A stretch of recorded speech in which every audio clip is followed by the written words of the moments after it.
Broadcasting live from atop the Rocky Mountains, the crossroads of the West. You are listening to the Liberty Roundtable Radio Talk Show. All right, back with you live, ladies and gentlemen. Sam Bushman on your radio. Hard-hitting news the networks refuse to use, no doubt, continues now. This, my fellow Americans, is the broadcast for Maine.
With you live, ladies and gentlemen. Internet glitches causing us problems.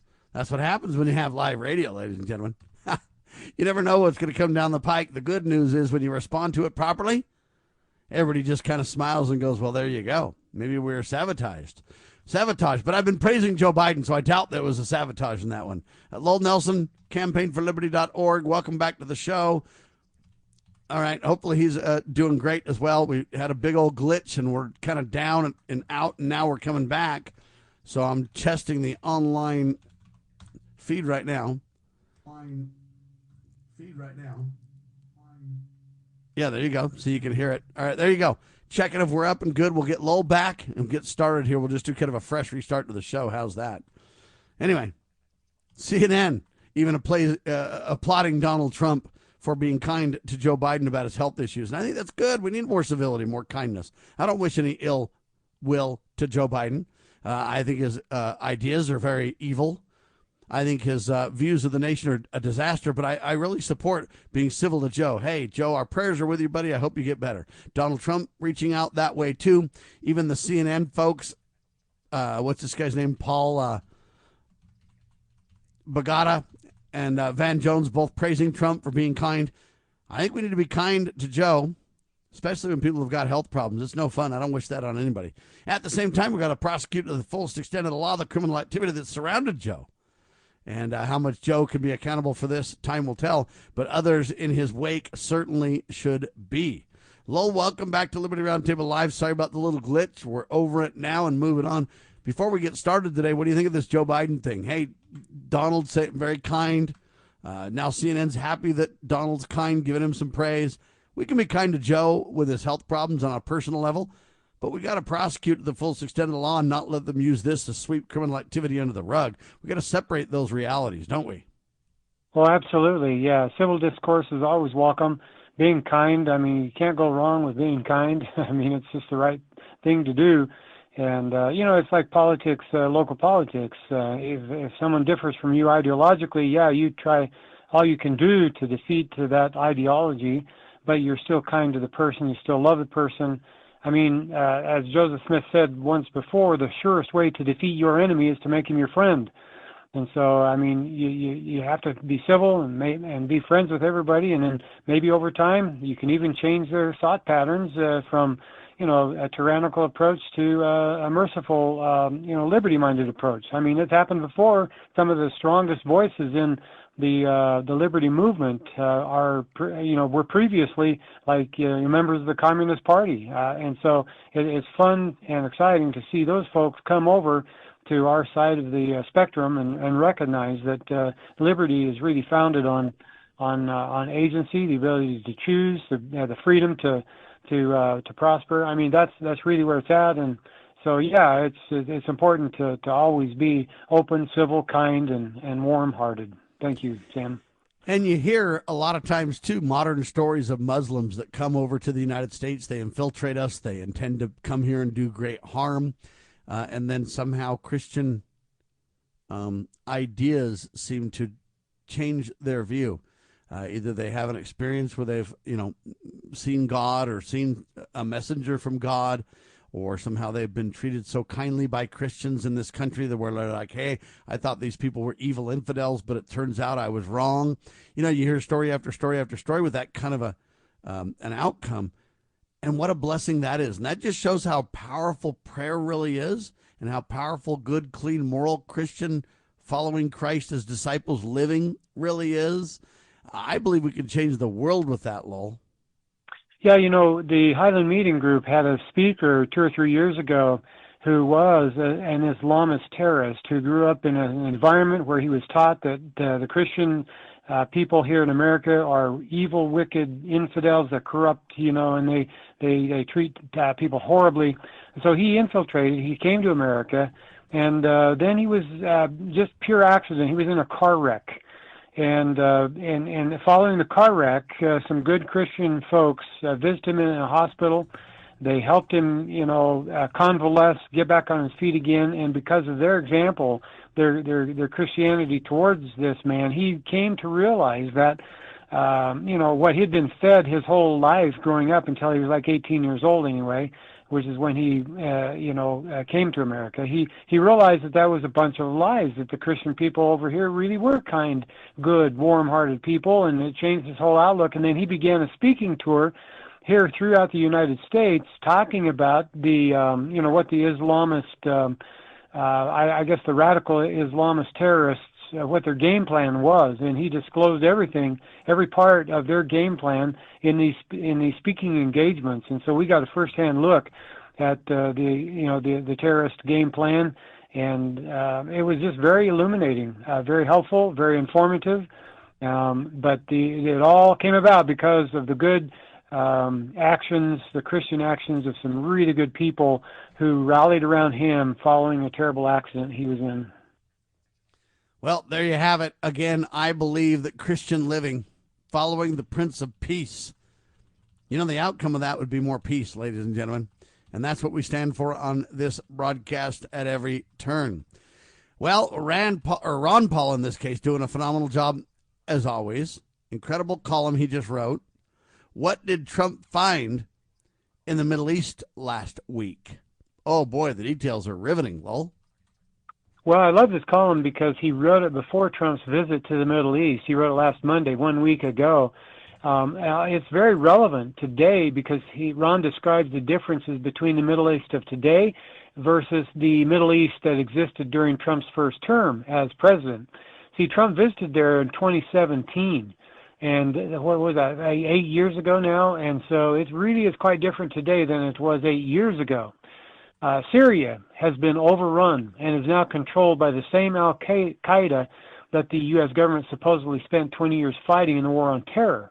Violence against religious and ethnic minorities has predictably exploded under the rule of a self-proclaimed Syrian president who until very recently was on the U.S. most wanted terrorist list.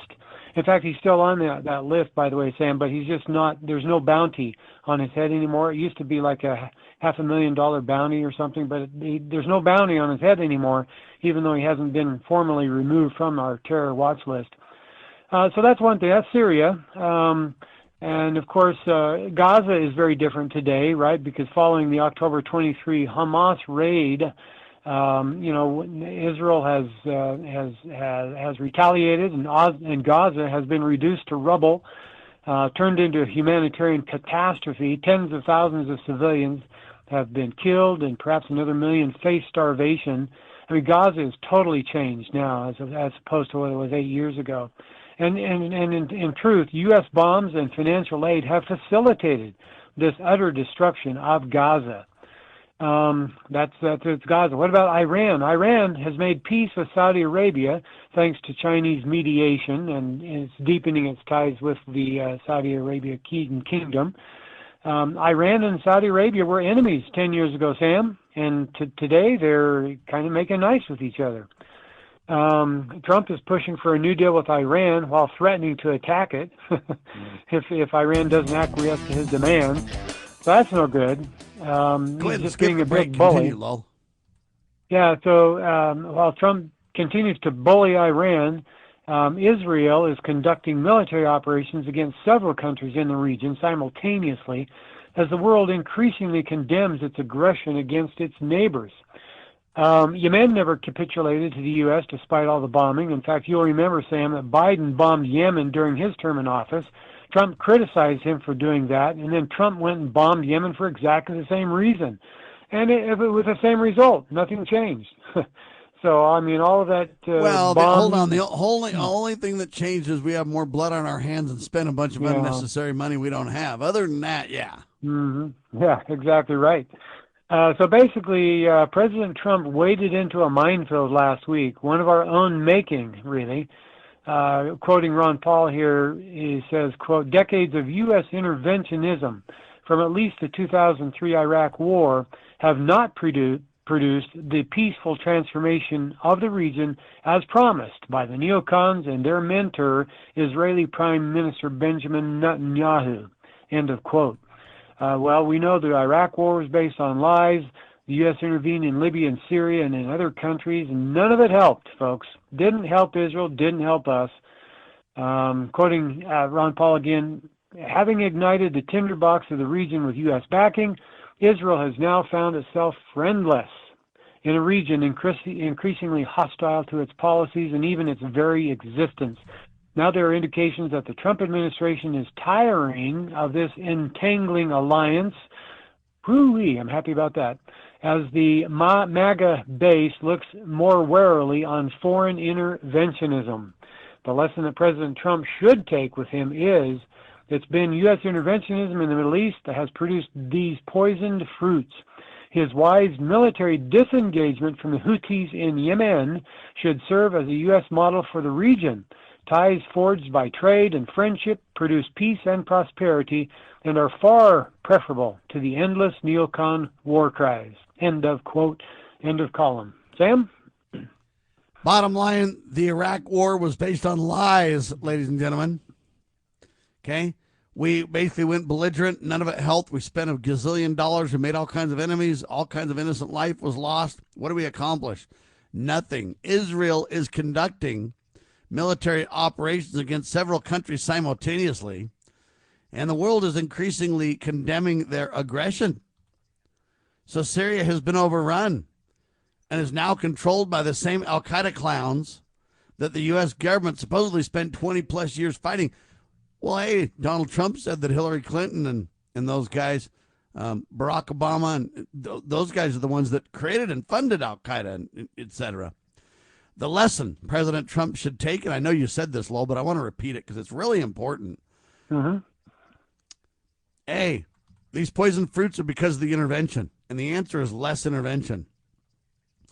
And it seems like Trump is doing his very best to avoid these foreign entanglements. Now, I know he's drug into some things that he shouldn't be. Chuck Baldwin just wrote a column and says, hey, now Joe Biden or Donald Trump is going to have to own this war. He blamed it on Joe, but now he's bombing himself. And at some point, you can't blame it on somebody else. You got to own it. Well, I think that Chuck Baldwin's correct on that. But I also think that Donald is trying to back away. And what we need to do is make sure we're the guys that are around Donald Trump to help him see truth to power on this topic. Trump skews the neocon interventionist foreign policy, writes Paul Draghu over at thenewamerican.com, doing a great job with that. This highlights what Trump's really doing. So you don't get this if you don't study behind the scenes and read people like Paul over at The New American and read people like Ron Paul and some of these other. You don't get this backstory, do you, Lowell?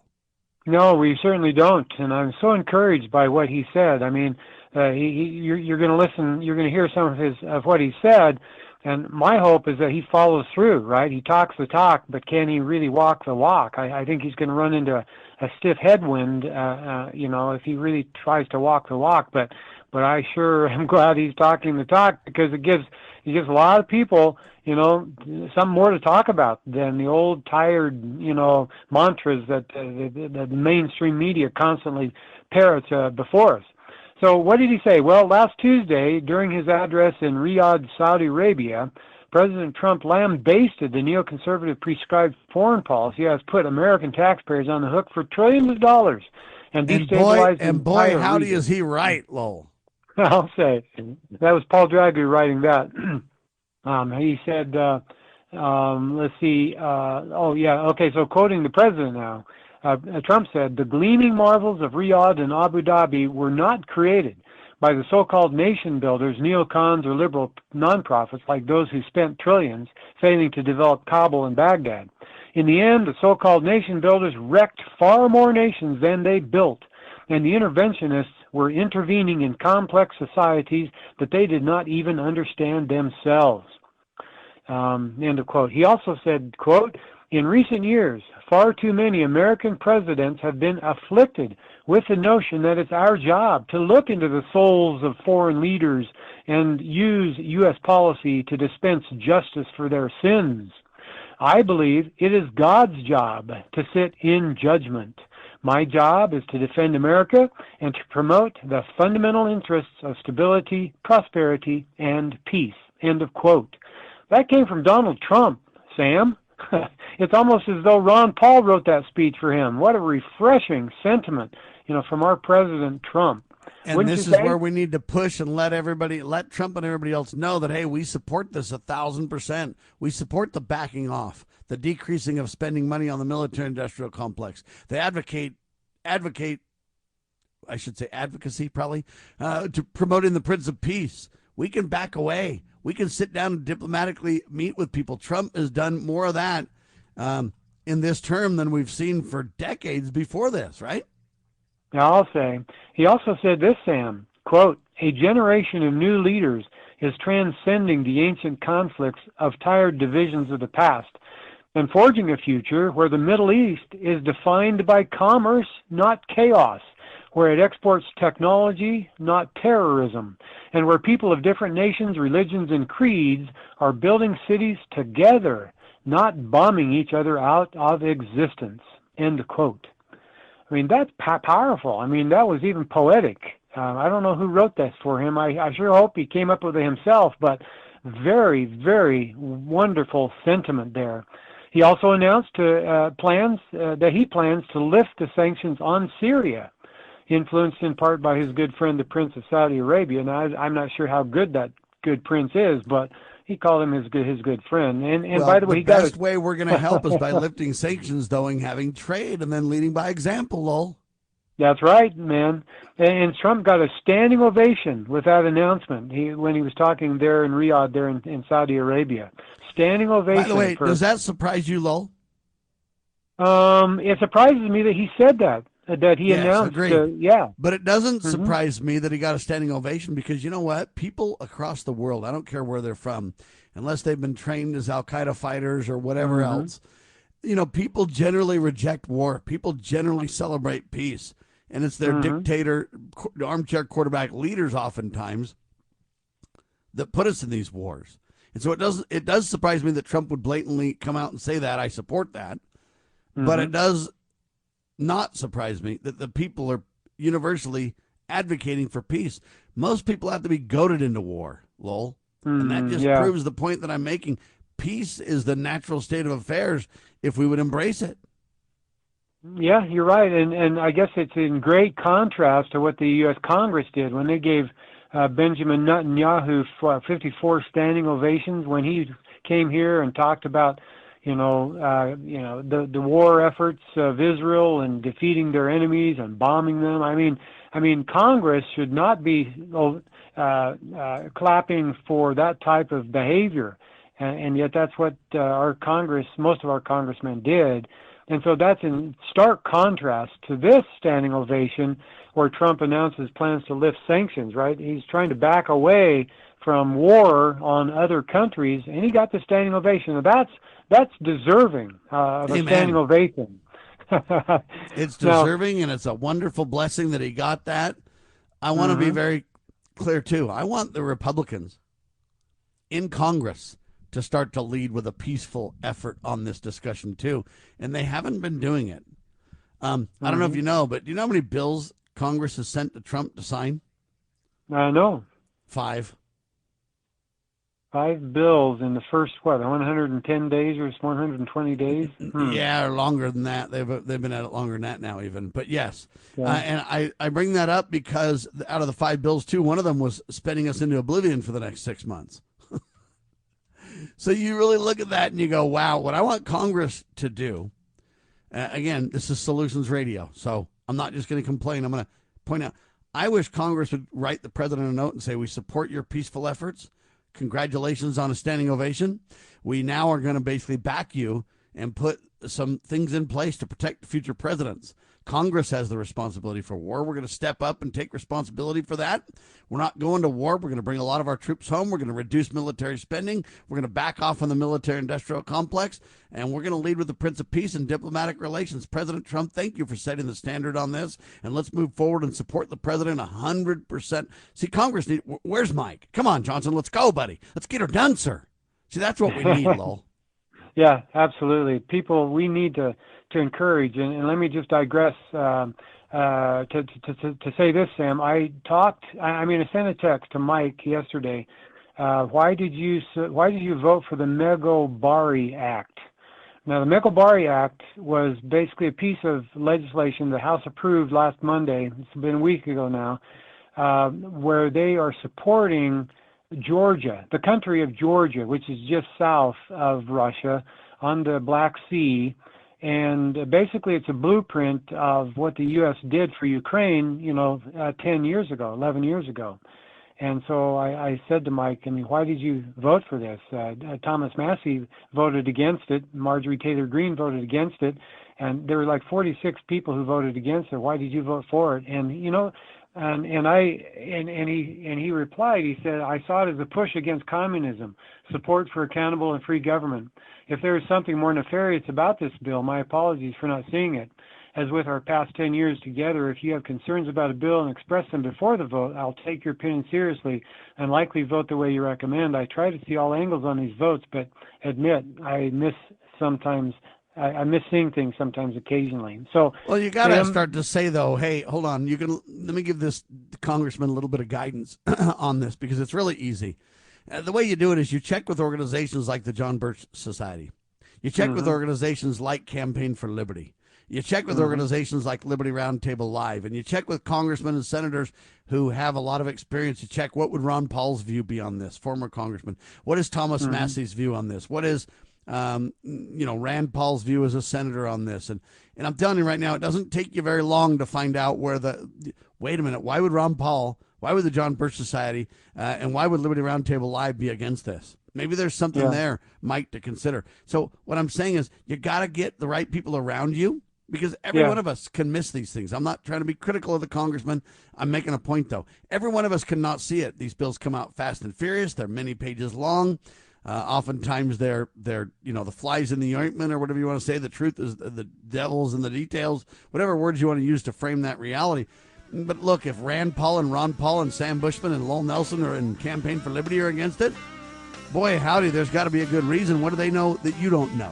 Maybe you ought to sit down and learn a little bit and focus on making sure the people around you are the right people that'll be giving you the right. Don't let the bad guys be the ones to whisper in your ear and have your attention. That's all I'm saying. Yeah, Sam. Yeah, that's right, Sam. And I hesitated to actually disclose that. That was a private text message from him to me. But I just wanted to, the reason I went ahead and said it was because he is a sincere guy, and he is teachable. So we just need to help him understand. So I want you to write back and say, surround yourself with friendlies. Yeah. Let the right people whisper in your ear. That's the real key. Hang tight. Yeah, We're back in seconds with Lowell Nelson, the one and only organization, incredible group, doing a great job. CampaignForLiberty.org continues on your radio.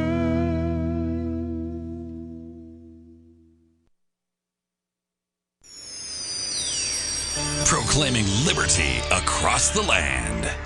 You're listening to Liberty News Radio. News this hour from townhall.com. I'm Rich Thomason. A potential Ukraine ceasefire is a topic as President Trump and Russia's Vladimir Putin speak by phone. The call now underway. Following this phone call, Mr. Trump will speak by phone with Ukrainian President Volodymyr Zelensky.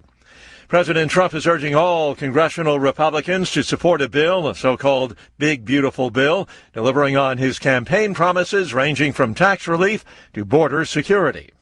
The White House is cranking up the pressure on GOP lawmakers to put aside their differences. It's essential that every Republican in the House and the Senate unites behind President Trump. However, serious disagreements remain. Fiscal conservatives want deeper spending cuts. Moderates want to protect Medicaid coverage. In addition to extending tax cuts, the bill also proposes big spending increases for border security and defense. Greg Clugston, Washington. Authorities are working to confirm whether the person who died in Saturday's California fertility clinic bombing is a suspect in the attack. The FBI believes a 25-year-old man was responsible for the explosion that ripped through the clinic in Palm Springs, California, east of L.A. Guy Edward Bartkus of 29 Palms, California, was identified by the FBI as the suspect. The bombing injured 4 people and shattered windows of nearby buildings. The suspect's writings, which authorities describe as nihilistic, include comments that people should not be allowed to continue to procreate. The explosion gutted the American Reproductive Center's clinic, damaging the office space, but not the stored embryos. George Williams reporting. President Trump and the First Lady say they are saddened to learn of former President Biden's prostate cancer diagnosis. Mr. Trump writing on Truth Social, "We wish Joe a fast and successful recovery." On Wall Street, the Dow down 45 points. More on these stories at townhall.com. Wesley Financial Group is not a law firm. Hi, I'm Chuck McDowell, the timeshare cancellation guy and founder of Wesley Financial Group. And I want to set the record straight. I am not an attorney. I've never wanted to be an attorney. And the truth is, I really don't even like attorneys. If I sound like an attorney, I'll apologize. But what I've learned in my 15 years in the timeshare cancellation business is you don't need to be an attorney to get folks out of their timeshare. At Wesley, we've helped over 40,000 families cancel their timeshare, and I want to share with you how we do it. Just give my office a call. I guarantee if we take you as a client, we'll get you out of your timeshare, or you'll pay nothing. Attorneys, this was meant to be funny, so please don't sue me, especially my friend Kenneth from Black River Falls, Wisconsin. Call now for your free timeshare exit info kit. 800-613-5454. 800-613-5454. 800-613-5454.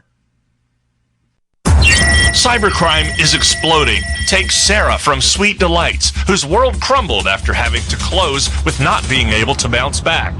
Small businesses are prime targets, but the right strategies can keep yours safe. Jay Hill, CEO of Network Providers, has co-authored The Cyber Playbook Simplifies Cybersecurity for Business Owners with Strategies to avoid costly breaches and fines. Build a strong cyber attack response. Secure your business with key protections. Cyber threats aren't slowing down, but you can stay ahead. Protect your business. Ensure its security for tomorrow. Get the Cyber Playbook today at networkprovidersinc.com/cyber-playbook or call 385-446-5500 now.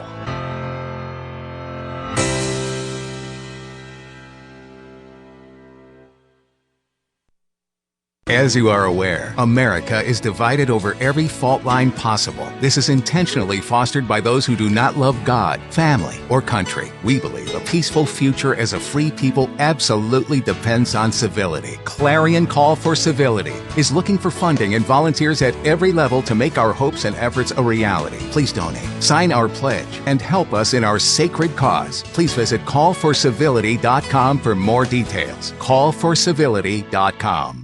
Bypass the mainstream narrative with Liberty News Radio at libertynewsradio.com. Engage with charismatic hosts live or on demand. We cover the crucial news focused on God, family, and country. News that other networks simply refuse to use. Think of LNR's hard-hitting news and podcast at your fingertips, anytime, anywhere. Join us at libertynewsradio.com. Empower your day with the truth, because the truth will set you free. libertynewsradio.com.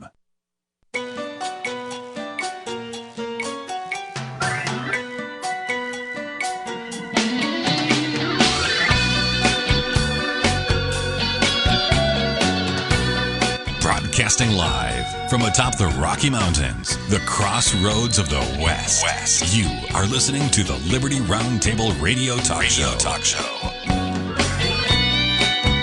Well, welcome back, ladies and gentlemen. Hi, this is Lowell Nelson here. This morning, I'm riding shotgun with Sam Bushman, your host, right here on Liberty Roundtable Live.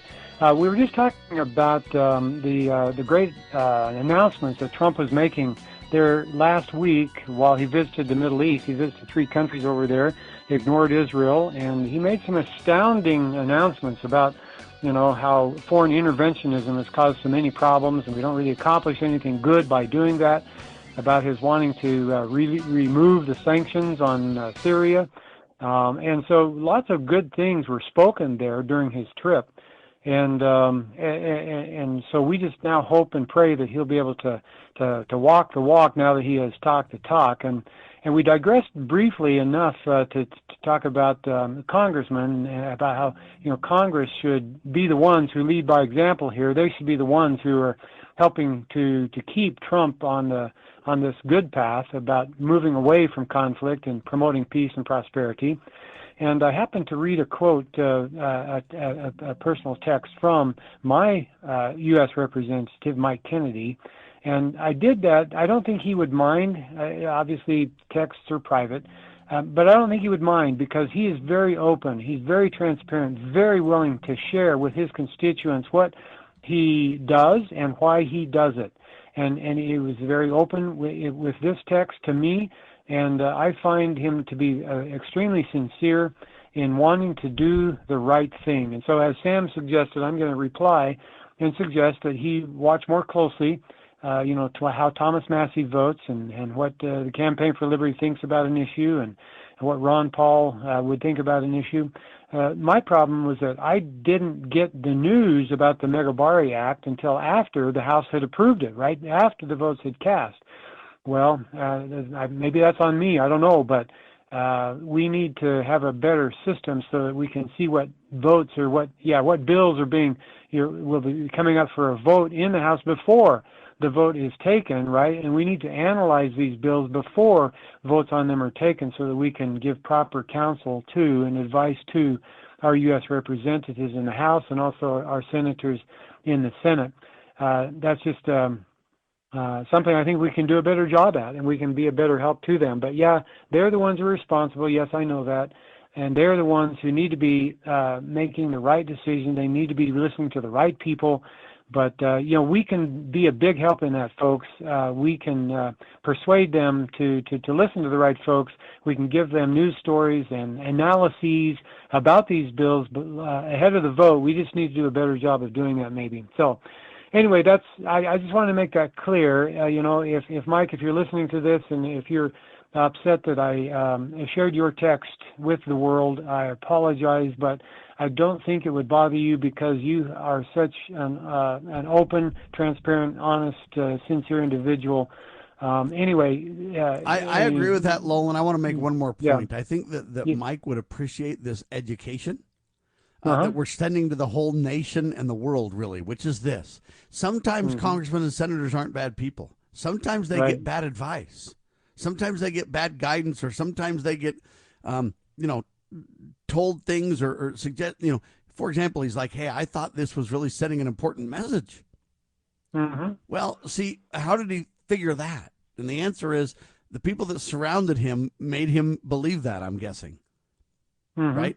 Because I don't think either that or they didn't read the fine print, right? I mean, that's the point. But either way, the results are the same.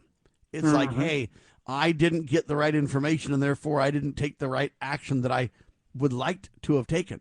I mean, he literally said that. And so my response is, it's up to us, we the people, to surround him and be kind and polite and respectful. Don't be crazy and belligerent. It's not going to help.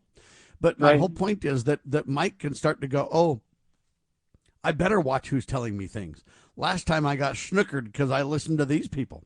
But look, the Lowell Nelsons of the world set me straight, gave me guidance, and then not just doubling down on criticism, but hey, Mike, you know what? One of the things you can do is you can go look at the John Birch Society, and they have a scorecard there, and you can see how people are voting and when they're constitutional. And look, take the top senators, the top 2 or 3, the top congressmen, top 2 or 3, and look at their constitutionality, and then say, hey, if they're voting a certain way, then I better dig in harder. If I'm thinking about voting different, then I better dig in harder to make sure that I'm really right. Or, okay, and so, hey, I can reach out to Lowell. I can reach out to, hey, Trump has advisors. The president has, okay, you as a congressman can have advisors and people who provide support and guidance to you too. And so take that seriously. To me, there's a big educational opportunity in here. We're not just trying to attack Mike and expose him or anything else. What we're really trying to do is say, hey, this is how the process works. And somebody will be whispering in that representative's ear. The question is, who will it be? That's the real takeaway from this. And I'm not attacking Mike. I'm defending Mike in this process. And I'm saying everybody, all of us, can make mistakes and can be getting the wrong information from the wrong people, thinking we're doing right, but making a poor decision. The key is that, hey, who surrounds you and who are you listening to? That's the real key to this exercise. Because even Lowell, I know that sounds crazy, but he might make a mistake, people. Sam is sure to make a mistake, people. But if I'm surrounded by guys like Lowell and Dr. Bradley and 20 other trustworthy people that have real sense for this stuff, then my likelihood of making mistakes decreases big time if I listen to the right folks. And that's critical to understand. It's like the buddy system on steroids for safety and legislation kind of a thing. Anyway, I don't mean to go off forever on this, Lowell, but I really did want to highlight our reasoning here. Because our goal is never just to attack and destroy and belittle and bring down. Our goal is the opposite, to lift and strengthen and guide and protect and honor and those things, right? That's right, and I appreciate you making that point very well. This is Solutions Radio, as you often say, and the solution is to encourage and to build and to inspire. It's not to force or bully or degrade, right? I mean, that's our job is to promote and honor honorable actions, and just like George Washington here, getting back to the column by Paul Dragu, George Washington highlighted Europe's propensity for conflict, right? And he cautioned us against permanent entangling alliances, and that we should always strive to remain neutral, prescribing a foreign policy in which the U.S. lives in peace with all nations. That's what George Washington urged us to do as a nation, as a country, right? As he left office early in the 1790s. And what was it he said? Quote, observe good faith and justice towards all nations, cultivate peace and harmony with all, religion and morality enjoin this conduct. The great rule of conduct for us in regard to foreign nations is, in extending our commercial relations, to have with them as little political connection as possible, end of quote, right? So do a lot of trade, do a lot of commerce, but don't make any agreements, political agreements with these foreign countries. That's what he recommended. And by the way, 25 years later, John Quincy Adams said this, and everybody's heard this quote, but it's such a great quote, I'll say it again. Quote, America goes not abroad in search of monsters to destroy. She is the well-wisher to the freedom and independence of all. She is the champion and vindicator only of her own. She well knows that by once enlisting under other banners than her own, she would involve herself beyond the power of extrication in all the wars of interest and intrigue, of individual avarice, envy, and ambition, which assume the colors and usurp the standard of freedom. She might become the dictatress of the world. She would be no longer the ruler of her own spirit. End of quote. I just love reading the writings of the founder, Sam, and John Quincy Adams was spot on this. right? We have become so entangled with political alliances, like with NATO and other similar treaties, that we no longer rule our own spirit, right? We're torn, we're tossed to and fro by these other connections, these other agreements that we've made with other countries and associations and alliances around the world. Well, I guess we've said enough on this, Sam, and so the real question is, can or will President Trump follow through on these statements that he made? Basically, he's going to have stiff competition, stiff opposition from those who like non-intervention, right? The armament and manufacturing industries, they're going to challenge him on this. The Republicans, a lot of mainstream Republicans are going to challenge him on this, but boy, he spoke the right words, folks. He talked the talk. Let's just hope now that he can walk the walk. Sam? And let's do everything we can to help him take that bold, clear, simple, but vitally necessary step, ladies and gentlemen. It's up to you and I to politely, peacefully, but with insistence, push the envelope. Ryan McMakin hits it out of the park on the same topic, Lowell. Well, he sure did, Sam. His article, his column is entitled "How War Propaganda Has Fueled American Foreign Policy for a Century." Now, this is a really interesting column. You can find it at ronpaulinstitute.org. You can find it at lourockwell.com.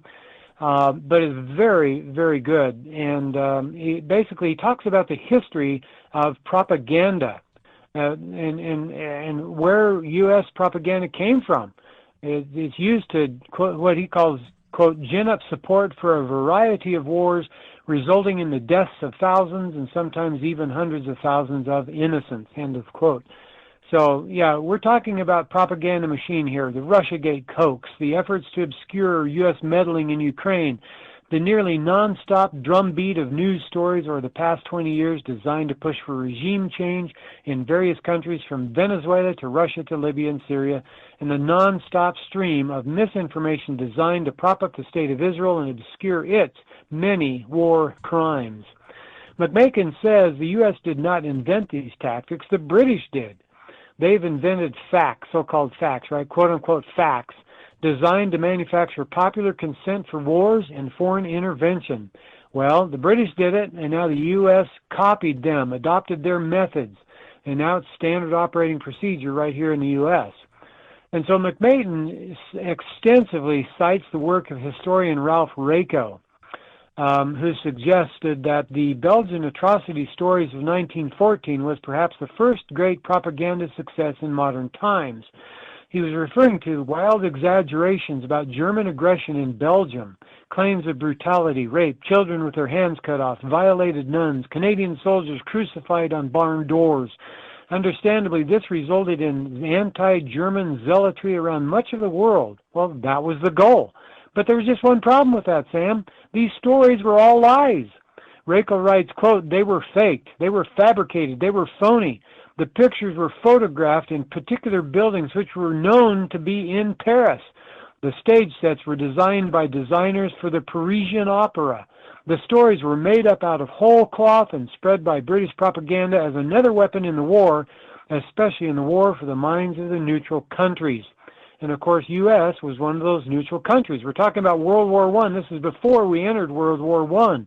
The British spared no trouble or expense convincing the Americans that the British were fighting against an enemy of untrammeled malice. And the program was very successful. Turns out that on August 5th of 1914, the Royal Navy, meaning the British Navy, cut the cables linking the United States and Germany. Wow. Now news for America had to be funneled through London, where the censors shaped and trimmed reports for the benefit of their government. And, by the way, this became the model for the Nazi propaganda minister, Joseph Goebbels. And so eventually the U.S. entered the war on the side of Britain, and the U.S. implemented its own propaganda machine, and so basically began to push the war message, because, you know, we here in America did not want to get into that war. In fact, what's-his-name, president at that time promised no war, right? I think it was Wilson. But Rako writes this, quote, public schools and universities were turned into conduits for the government line. Postmaster General Albert Burleson censored and prohibited the circulation of newspapers critical of Wilson, the conduct of the war, or the Allies. The nationwide campaign of repression was spurred on by the Committee on Public Information, headed by George Creel, the U.S. government's first propaganda agency. So this propaganda machine was built 100 years ago, Sam, and it's been going ever since, going strong, in fact. World War II saw another strong surge in propaganda. By 1939, Roosevelt promised full support of Britain if the war should occur.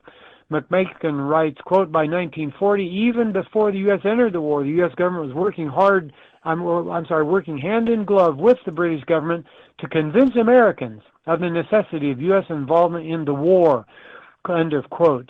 Well, and so we got involved in that war too, World War I, World War II, because of this propaganda machine, right? That's how, it changed the minds of the Americans such that we supported our entry into those two wars. In 1976, this is 30 years after World War II, the public finally learned the story of William Stevenson, the British agent codenamed Intrepid, sent by Churchill to the United States in 1940. Stevenson set up headquarters in Rockefeller Center with orders to use any means necessary to bring the United States into World War II. With the full knowledge and cooperation of Roosevelt and the collaboration of federal agencies, Stevenson and his 300 or so agents intercepted mail, tapped wires, cracked safes, kidnapped, rumor-mongered, and incessantly smeared their favorite targets, the isolationists. It's the worst propaganda in American history, ladies and gentlemen, used to drum up support for a variety of wars that have killed innocents worldwide, Lowell. Yeah, and we don't have time for me to highlight the rest of McMakin's column, Sam, but boy, it is powerful. I mean, it just goes to show, it cemented in my mind the fact that the United States does have a propaganda machine. It's an agency of the U.S. government, and it's designed to bring the minds of Americans to align with what the U.S. regime, the current administration wants done, right? I mean, that's... Well, if they want to control my mind, then I got to find out ways to stop them, Lowell. Yeah, you're exactly right. And it turns out that Caitlin Johnstone has some suggestions about that very thing. But before we go to her column, Sam, I wanted to ask you the question. How is it that you have been so successful over the years, I know you've been doing this 35 years or so, at being able to maintain an accurate view of world affairs, somewhat impervious to the effects of state propaganda? I think, first off, you follow the teachings of Jesus Christ, which is peace, not war, which is living peacefully and trusting in God for our protection, etc. So that's number one. Number two, the same advice that I gave Mike just a little bit ago. Surround yourself with people who know. Who's the most George Washington-esque politician in modern history? Answer, clearly, Ron Paul. Okay? Is he perfect? No. Was George Washington perfect? No. Am I perfect? No.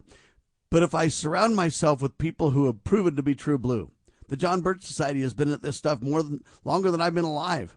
Are they perfect? No. Have they remained true to the cause despite all odds? Absolutely. So Campaign for Liberty comes from Ron Paul. The John Birch Society's got a track record like no other. So you surround yourself with these kind of people and you start to say, hey, what are they seeing that I don't see? And so that's kind of, you follow the Prince of Peace, and then you get good people around you, like Caitlin Johnstone, to make the point. She's simply saying, hey, there is a way to make your mind harder for the propagandists to manipulate. And I'm just telling you, follow the Prince of Peace. Look at your supreme law of the land, the Constitution, the Bill of Rights, the Ten Commandments, surround yourself with great people. That's how you do it. It doesn't mean that I'm great. It just means I know where to go, right? Yeah, and so Caitlin says this, quote, so much Western ignorance is facilitated by the manipulative way the imperial media report on what's going on in the world. People assume that because they're not hearing about a given issue all the time or in a particularly urgent tone of reporting, well, it must not be especially important then. they assume that if one side of a conflict isn't framed as being clearly in the wrong, then it must not be in the wrong, end of quote. And so furthermore, she says, quote, the only reason the Western public is ever told about anything bad that happens at a high level of frequency and urgency is when it is convenient for the Western Empire, like when Russia invaded Ukraine. When that happened, it was the main story in every Western outlet for ages. And Russia was clearly framed as the evil aggressor, with all the NATO aggressions which provoked the invasion going completely unmentioned, end of quote. So there you have it, folks. I mean, and she goes on in this article talking about example after example where, you know, if basically we heard about Russia invading Ukraine, but look at the 5 years of bombing. Ukraine was bombing Donetsk and Luhansk and various provinces in Russia for 5 years, folks. And then they got NATO involved, and they threatened to join NATO. I mean, they're just provoking this attack. I mean, what's Russia supposed to do if not defend itself against these attacks, right, and defend its people, most of the people in those provinces, by the way, are Russian. And so you don't hear the real story. You know, it's reported maybe, but on page 19 of some newspaper, it's reported accurately maybe once, and then you never hear anything more about it.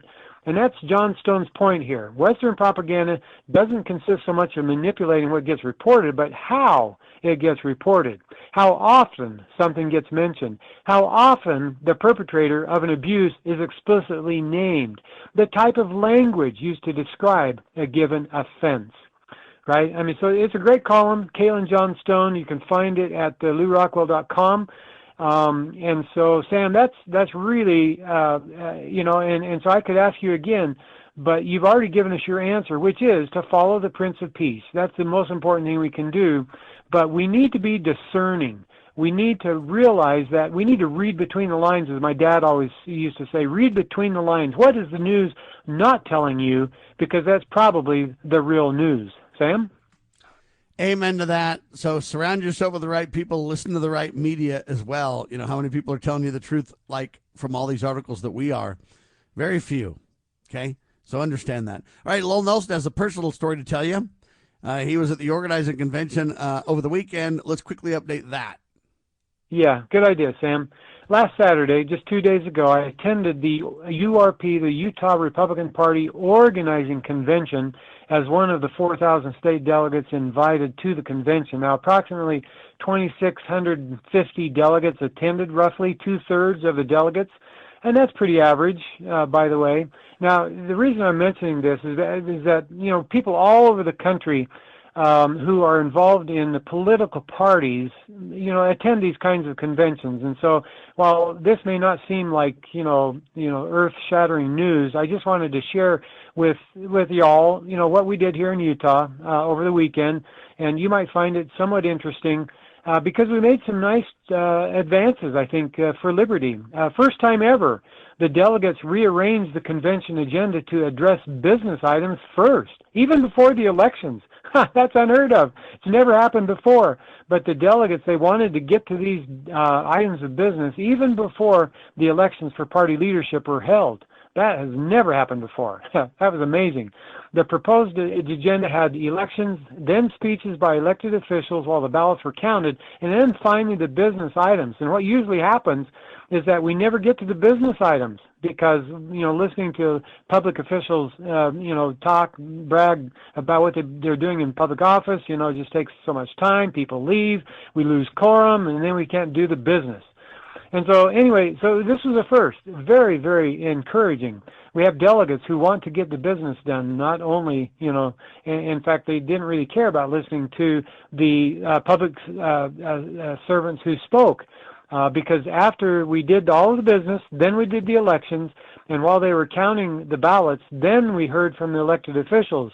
And it was almost difficult to hear what they were saying because so many people were just talking among themselves because they weren't that interested in listening to the public officials. Two more things, Sam. We added a right to. We added an emphasis on adoption in our right to life plank of our platform. And so that was a big deal. We now are emphasizing adoption in our Right to Life plank of our platform. Sam? Amen. One of the last things they did is they ended on time because they used paper ballots. And so voting wasn't a big old fiasco. It was incredible. It was easily done, counted while they were doing other things, and they ended on time and voted with paper ballots. You got to dig it, and we'll take every win we can get, ladies and gentlemen. That's what campaignforliberty.org does, and that's what we do at Liberty Roundtable Live. Lowell Nelson, thank you so much, sir. You're welcome, Sam. My pleasure. We are nationally syndicated by lovingliberty.net. Spread the word and share the love, will you? Thanks.